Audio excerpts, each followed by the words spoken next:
রাজধানীর খামারবাড়িতে কৃষি মন্ত্রণালয়ের প্রকল্পের অগ্রগতি নিয়ে সভা শেষে বক্তব্য রাখছেন কৃষি ও স্বরাষ্ট্র মন্ত্রণালয়ের উপদেষ্টা মোহাম্মদ জাহাঙ্গীর আলম চৌধুরী।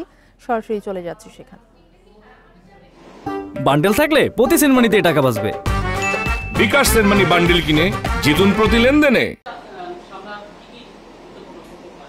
এইটার ক্ষেত্রে তাদের যেহেতু জুনের ভিতরে আপনার সত্যি কথা বলতে প্রজেক্ট যেগুলি শেষ হয়ে গেছে তারা কত পার্সেন্ট করতে পারছে এবং এটা কৃষকের কতটুকু কাজে লাগবে এইগুলি বেশিরভাগ মূল্যায়ন করা হয়েছে।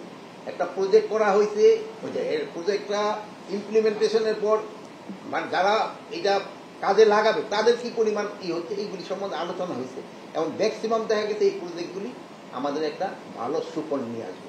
যেমন ধরেন কিছু কিছু কাছে যেমন ধরেন আমরা এখন চেষ্টা করতেছি যে বৃষ্টির পানিটা ধরে রাখা যায় কিনা, খাল খননগুলি যেহেতু অনেক সময় আন্ডারগ্রাউন্ড ওয়াটার নিতে নিতে কিন্তু আমার নিচের পানি হয়ে যেতেছে, আমরা এইসব পানিগুলি ধরে প্লাস এই যে সার ব্যবহারটা আমাদের কিন্তু সারের ব্যবহারটা বেড়ে যাচ্ছে, এই সার ব্যবহারটা যেন কমে।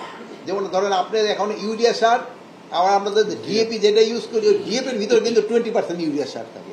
কিন্তু আমাদের কৃষকদের বুঝাতে হবে যে আগে যদি তুমি 10 কেজি ইউরিয়া এখন তুমি 8 কেজি দাও, যেহেতু তুমি আর ডিএপি থেকে তুমি 2 কেজি কিন্তু পেয়ে যেতেছ ইউরিয়া।